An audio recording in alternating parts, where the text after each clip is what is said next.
त्याने काय केलं बिंबोंडाच्या पोटाला रा सत्यवतीच्या उदराला. आपण कसं असतं की लांबून जाता येता आश्रमाकडे फक्त एक आश्रम म्हणून बघतो.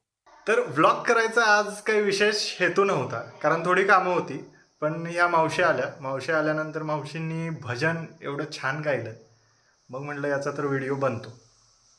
आणि चला आजच्या दिनचर्याला पण सुरुवात करूया. आज थोडी कामं आहेत बाहेर, तेही करूया. Stay tune.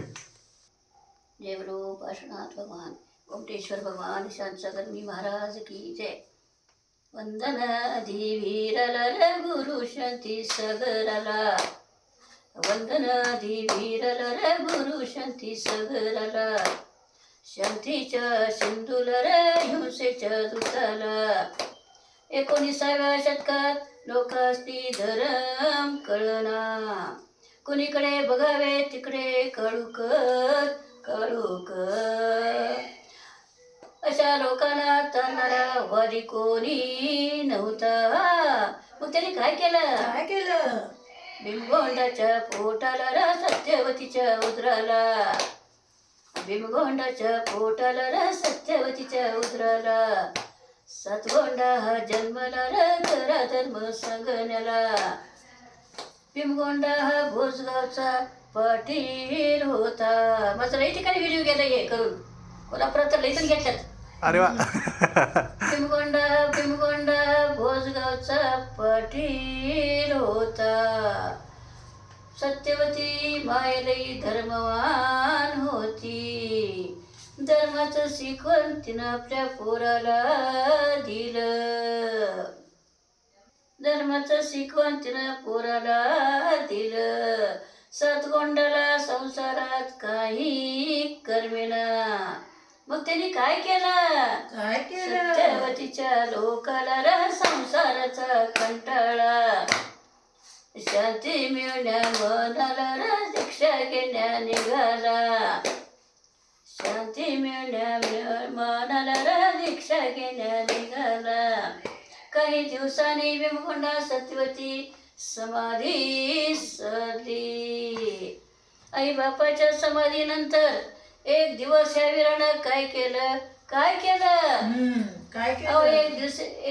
एक दिवस या वीरानं कुणाला बी न सांगता उत्तूर गावाला निघून गेला.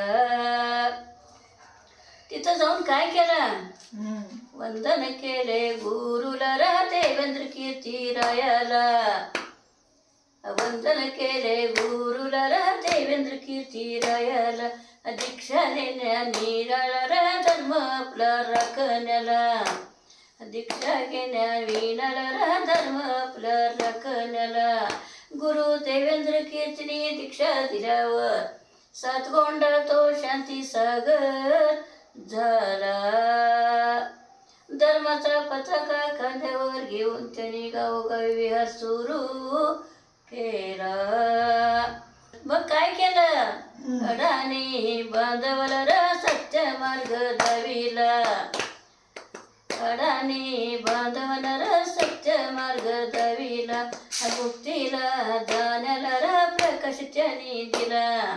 अनेक वेळा साप अंगा खांद्यावर खेळला. सौदत्ती गावात रात्रभर मुंग्याने चावा घेतला. पितरी ब्राह्मण तलवारी घेऊन मारण्या आला. कोगनोळीत खुळ्याने काठीने जोडपून काढले. तरी पण काय केलं उपसर्गाला सोशीला रा धर्म आपला पोशीला. उपसर्गाला सोशीला रा धर्म आपला पोशीला. क्षमा केलं वैराग्याला संयम त्याने पळला. क्षमा केलं वैराग्याला संयम त्याने पळला. भीमशा मगजूम डोक्यावर पाठ घेऊन त्यांना नेला. अनपा धडीवाला मुका माणूस बोलू लागला. जिंदास्त ब्रह्मचारी गुरु सेवेने बरा झाला. रुद्रप्पा सारखा जीवलग मित्र त्यांना भेटला. त्यांनी मग काय केलं श्रावक जन वदला रे गुरु शांती सागराला. श्रावक जन वदला गुरु शांती सागर मुक्तीला जाण्याला रे गुरु सेवाश्रीला मुक्तीला जाण्याला रे गुरु सेवाश्रीला महाराजांच्या आयुष्यात अनेक वेळा संकटे आली कित्येक वेळा त्यांच्यावर भक्ती कित्येकांनी त्यांच्यावर भक्ती केली कधी कोणावर त्यांनी रागवलं नाही जगाला शांती मार्ग दाखवून समाधी साधली हे अगदी खरं आहे बरं का नमस्तू आम्ही करूया राचारित चक्रवर्तीला नमस्तू आम्ही करूया राचारित चक्रवर्तीला श्रेष्ठ नरवीराला रा समाधी सम्राटाला वंदना. तर मित्रांनो, बघितलं तुम्ही या मावशी यांनी भजन किती चांगलं सादर केलं. ही अशी करमणूक करणारी माणसं खूप छान आहेत इथं.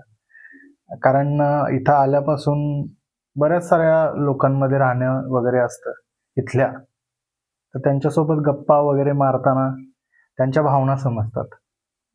आपण कसं असतं की लांबून जाता येता आश्रमाकडे फक्त एक आश्रम म्हणून बघतो, पण मुळात तसं नाही आहे.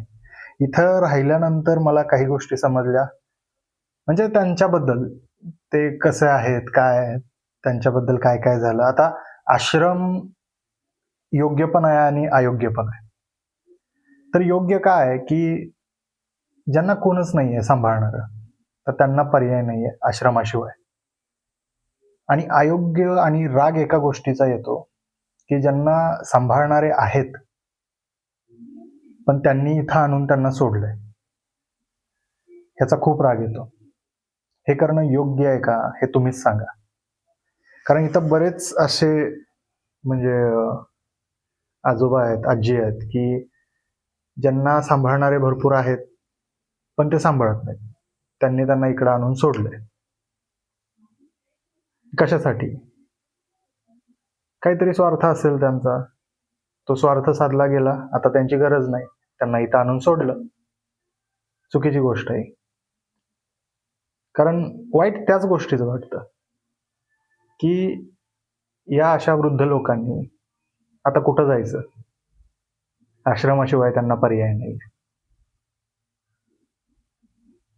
खूप दुःख व्यक्त करणारी लोक आहेत इथं, म्हणजे करतात. आता कसं आहे की मी आता इथं, मी आणि माझी मम्मी 2-3 महिने झाले इथं राहतो, त्याच्यामुळे ते सांगतात, व्यक्त होतात. कारण त्यांना व्यक्त होण्यासाठी दुसरं कोण नाही ना बाहेरचं. इव्हन त्यांच्या घरातले जरी असले तरी त्यांच्या पुढे ते व्यक्त होऊ शकत नाहीत, कारण ती इथं नाहीतच आहे. तर राग त्या गोष्टीचा येतो. मला एक सांगा, ह्याच वृद्धांनी तुम्ही लहान असताना जर तुमच्यासोबत असं केलं असतं तर तुम्ही आज ज्या पोझिशनला आहे तिथपर्यंत पोचला असता का रे? नसता पोचलात. कारण ह्या बऱ्याच साऱ्या गोष्टी आहेत. वाईट वाटतं, कारण इथं राहताना ते समोरून बघतोय, त्याचं खूप वाईट वाटतं. आता इथं अशी पण लोक आहेत की काय काय लोकांना भेटायला घरातले त्यांच्या येतात. काय 2 महिन्यानं 3 महिन्यानं असं भेटायला येतात. तर ते भेटायला आल्यानंतर पण मी बघितलंय, ते मस्त बोलण्याचा प्रयत्न करतात घरातले, पण इथले वृद्ध जे आहेत ते अशी कोरडी उत्तरं देतात, त्यांना जास्त एंटरटेन करत नाहीत. कारण कुठंतरी त्यांच्या मनात आहेच ना, मस्त तुम्ही 1 महिन्याने या, 2 महिन्याने या, भले आठवड्याने या, पण एकदा ते डोक्यातून उतरला माणूस की उतरला, ती खंत त्यांच्या डोक्यात कायम राहत असते. त्यामुळं हे करणं योग्य नाही आहे. हा आहे, खूप चांगली गोष्ट आहे आणि ही काळाची गरज आहे आश्रम म्हणजे. पण कुणासाठी? की ज्यांना खरंच कोणी नाही आहे सांभाळणारं, त्यांच्यासाठी योग्य आहे. पण अशी जी लोक आहेत की विचार जरी करत असतील की आता त्यांच्या घरातल्यांना कुणाला तरी आणून सोडणार आहे आम्ही असं तसं, मुळात ते करू नका, माझं हेच सांगणं असेल. कारण इथं राहून बघताना नाही ते बघू वाटत नाही. आतापर्यंत मी पण, आपण जाता येता बघत होतो रस्त्याने, कधी संबंध आला नव्हता आपला आश्रमाशी वगैरे. तर एवढंच माहित होतं की ज्यांना कोण नसतंय त्यांच्यासाठी आश्रम असतो, एवढंच फक्त माहिती होतं. पण इथं राहिल्यानंतर त्या गोष्टी समजल्या की ज्यांना आहेत ते देखील इथे येऊन सोडतात. फार चुकीची गोष्ट आहे, वाईट वाटतं. तर असं करू नका, कारण बघताय आता तुम्ही एक व्हिडिओ मी मागं लास्ट टाइम ते काकांचा एक व्हिडिओ टाकला, त्यांनी त्यांची जुन्या काळातली माहिती वगैरे सगळी सांगितली. त्यानंतर आता ह्या आजींचा व्हिडिओ तुम्ही बघितला, भजन किती सुंदर भजन म्हणतात. इथं बरेच सारे असे मंडळी आहेत की जे कलाक्षेत्र त्यांनी हे केलं, जतन केलं आजपर्यंत. एवढी चांगली सुंदर भजन म्हणणारी, गाणी म्हणणारी, भाषणं करणारी लोक इथं आहेत. तर प्लीज एक रिक्वेस्ट करतो की असा विचार जरी कोण करत असाल, हा ज्यांना कोणी नाही ठीक आहे, पण असून जर असा विचार करत असाल तर करू नका प्लीज. चालेल. आहे आता माझं दिवसाची दिनचर्या चालूच आहे. सकाळपासून जेवढी कामं होती तेवढी आवरलेत. आता थोडंसं बाहेर काम आहे, पण आता सध्या कसं आहे की बाईकवरून जाताना मी व्हिडिओ शूट करू शकत नाही, कारण थोडंसं आपण ती काळजी घेतली पाहिजे. त्यासाठी प्रॉपर व्लॉगिंग किट असेल तर ठीक आहे, पण ट्रॅव्हलिंग व्लॉग सध्या आपण करत नाही फॉर अ सेफ्टी रिझन.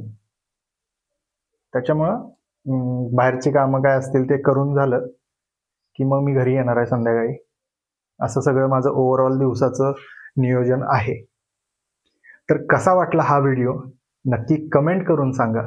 आणि दुसरी गोष्ट पुन्हा एकदा सांगतो की तुम्ही परत परत तेच करताय, व्हिडिओज बघताय, व्हिडिओजला क्वचित लाईक देखील करताय, पण चॅनेलला आपल्या सबस्क्राईब करत नाही. तर चॅनेलला सबस्क्राईब करा, कारण हे फक्त माझ्या एकट्याचं चॅनेल नाही आहे, हे तुमच्या सगळ्यांचं आपली एक यूट्यूब फॅमिली आहे. तर सपोर्ट तुम्ही कराल तर आपल्याला पुढे जायला ऊर्जा मिळते. तर चला भेटूया नवीन व्हिडिओ घेऊन लवकरच. आत्ता येतो.